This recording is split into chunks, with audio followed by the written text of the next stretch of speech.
कि कादिर मंदुखेल साहब से हमें जान लेना चाहिए, उनको क्या लगता है। पाकिस्तान पीपल्स पार्टी के सीनियर रहनुमा हैं, उनसे जानते हैं कि क्या वो कहेंगे पहले मरहले के नताइज के ऊपर। अस्सलाम वालेकुम एंड गुड मॉर्निंग कादिर साहब, कैसे हैं आप?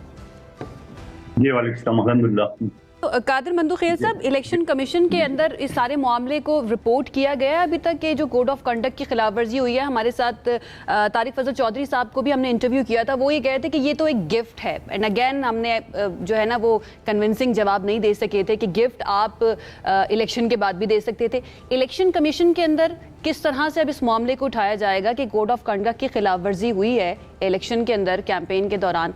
पीपल्स पार्टी का क्या अब गेम प्लान है?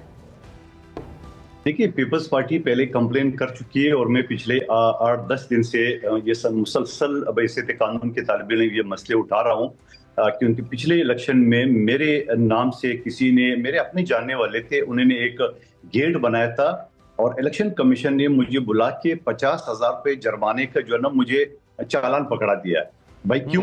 भाई वो आपके नाम से फलाना इलाके में गेट बना हुआ है। तो मैंने कहा यार मुझे नहीं पता, अगर मेरे से मोहब्बत करने वाले लोग खुद बनाते हैं तो आप इंक्वायरी कर लें, आप डायरेक्ट मुझे चालान क्यों पकड़ा रहे हैं? यानी मेरे कहने का मकसद है कि इलेक्शन रूल्स इतने सख्त है कि आप किसी रूल्स की वायलेशन नहीं कर सकते, तरक्याती काम का अनाउंस नहीं कर सकते। बसेस के ऊपर लिखा हुआ है कि it's a gift from Maryam Nawaz to the Azad Kashmir. देखिए, गिफ्ट नहीं होता है, ये ड्रामाबाजी है। इसको इलेक्शन रूल्स की वायलेशन कहते हैं, इसको गिफ्ट नहीं कहा जाता है। पॉइंट। और दूसरी बात मैं आपको ये गुजारिश करूं, मैं मुकम्मल करूं जुमला अगर इजाजत दे दें। दूसरी बात ये कि इलेक्शन वाले दिन आपने खुद देखा, आपकी चैनल दूसरे चैनल ने दिखा दी कि वहां किस तरह गुंडा नासिर जो है ना, जो IPP के वर्कर बता रहे हैं कि वो बैलेट बॉक्स उठा के गाड़ी में ले जा रहे हैं और फिर मुस्लिम लीग नून के गुंडा एलिमेंट जिसको गुल्लू भट्ट या CCD के प्रोटेक्शन कहेंगे, वहां पोलिंग स्टेशन में घुस के, और हमारे एक चौधरी यासीन साहब है जो एक हल्के से जीते दूसरे से हरवा गया, 30 पोलिंग स्टेशन पे कब्जा किया।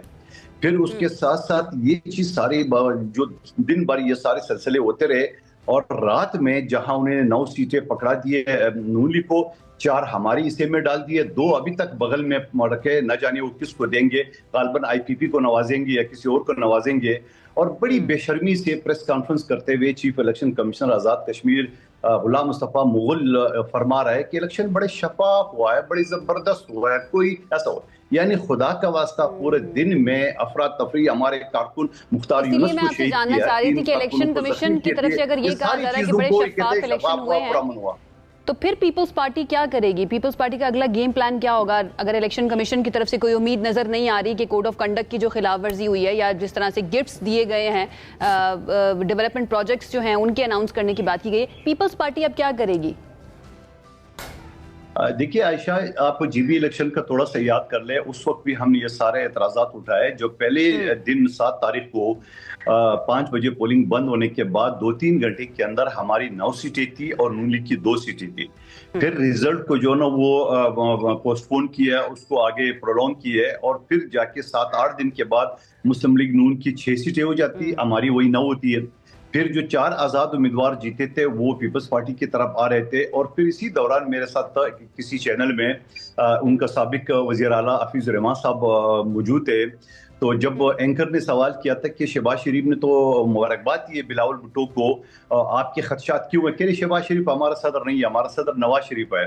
और फिर जब बिलावल साहब ने प्रेस कॉन्फ्रेंस करके थोड़ी सी सख्ती दिखाई, फिर उसके बावजूद जब उन्होंने वो 4 सीटें जो नून लीग की तरफ ये खींच रहे थे हमसे छीन के, वो IPP में शामिल कर थे। अब पाकिस्तान का सियासी तारीख ये बता रहे कि कभी भी कोई आजाद उम्मीदवार चलती गाड़ी में सवार करने के बजाय उस गाड़ी में सवार नहीं होते जिसके न टायर हो न कोई इंजन हो, यानी जो हुकूमत बनाने की पोजीशन हो। पीपल्स पार्टी क्लियर कट 9 सीटों पे थी और उसके बजाय वो IPP में शामिल करा दिया गया जिनकी 1 सीट भी नहीं है। तो ये सारे खदशात हम पहले भी जाहिर कर रहे थे और आइंदा भी करेंगे। जहां तक आपका सवाल है, यकीनन मेरी पार्टी की आदत में तो दादा सरुकन हूँ, वो फैसला करेंगे और ये अच्छा होगा हो गया। मैं एतराज कर रहा था सबसे पहले पार्टी के अंदर भी कि ये 3 मरहलों में क्यों किया गया। ये माजी में जहाँ कौमी असम्बली और सूबाई असम्बली के इलेक्शन अलग अलग होते थे तो सरअंदाज होते थे, लेकिन अब सोच रहा हूँ अच्छा हुआ गया है कि ये नून लीग की जो करतूत है, इनकी जो ये सारे धंधे हैं, ये सीसीडी के अब देखो 13 हल्के थे, 13 हल्के में पंजाब कादिर साहब आपकी इजाजत से 16,000 लोगों को वहां तैनात किया। एक बात कर लूं आपकी इजाजत से, अगर आप इजाजत दें, वरना आप गुस्सा भी कर जाते हैं। आपका गुस्सा था नून लीग के ऊपर कि नशिस्तें नहीं जीती। नहीं, मैं गलत बात के ऊपर करता हूं, लेकिन चले एक कमेंट ये कि आप ये सारी बात जो कर रहे हैं कि चेहरे सामने आ गए और जो ये बात कर रहे हैं कि जी शहबाज शरीफ हमारा लीडर नहीं है बल्कि नवाज शरीफ हमारे लीडर है, इन सब के बावजूद जीबी में इलेक्शन में जो हुआ, एजे के इलेक्शन में अभी तक जो हुआ है, जो इत्तेहाद विफाक के अंदर है उसके ऊपर कोई फर्क नहीं पड़ता है, या वहां पर जो है ना बातचीत नहीं की जाती, या की भी जाती है तो उसके खातिर ख्वाह नताइज हमें नजर नहीं आते हैं पीपल्स पार्टी और नून लीग के दरमियान। इसकी क्या वजह है? आयशा, थोड़ा सा अगर आप बैकग्राउंड में चले जाए, क्योंकि हम एक सियासी जमहूरी पार्टी है, हम किसी डिक्टेटर को मौका नहीं देंगे कि वो जाके माजी की तरह कब्जा कर ले।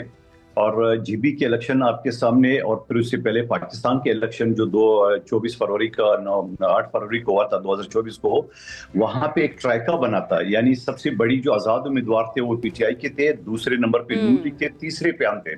2 पार्टियां मिलके हुकूमत बना सकती थी, वरना सिंगल पार्टी को नहीं बना सकते थे। हमने पीटीआई को ऑफर की, पीटीआई ने हमारे ऑफर को ठुकरा दिया है। उसके बाद हमारे पास कोई चारा नहीं था कि नून लीग को सपोर्ट करने के बगैर, क्योंकि अगर हम सपोर्ट नहीं करते तो असम्बली और हुकूमत पाकिस्तान जो इस वक्त मौजूद है काबीना और वज़ीर-ए-आज़म की सूरत में, ये खड़ी नहीं हो सकती थी।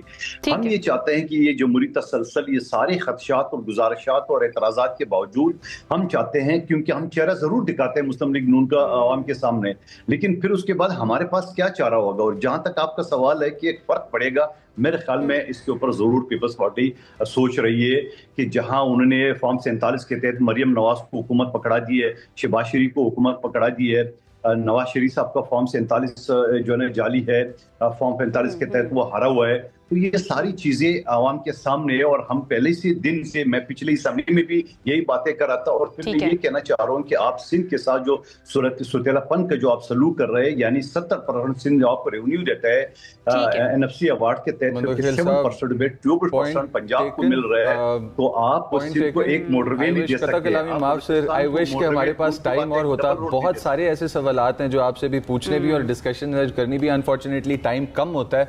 इलेक्शन कमीशन से रिलेटेड भी बहुत सारे सवालात हैं जो आप ही से करने थे, और फिर मैं जरदारी का बेटा हूँ, 100% सीटें छीन के लूंगा।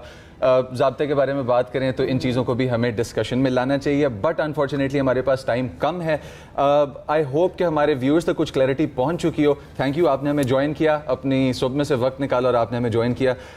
व्यूअर्स, इलेक्शन के ये जो 3 मरहले डिज़ाइन किए गए हैं, इसके अंदर बैक एंड फोर्थ हम लोगों के लिए समझने को जो पॉइंट है वो ये है कि फेयर इलेक्शन कहाँ पे है और अनफेयर कहाँ पे, और उसके लिए दोनों पार्टीज़ का कॉन्फ्लिक्ट अंडरस्टैंड करना ज़रूरी है कि वेयर डज दैट स्टैंड। अच्छा, एक चीज़ उसके बाद हम ब्रेक की तरफ जाते हैं कि कल जो पोलिंग हुई 27 जुलाई को जो पोलिंग हुई, उसके अंदर कुछ ऐसी भी इत्तलात आई कि फायरिंग के वाकयात सुनने को मिले थे, जिसको अता तारर साहब ने, वफाकी वजीर ने कहा था कि कुछ शरपसंद अनासिर हैं, उनके पास से यह असलहा मिला है। तो इस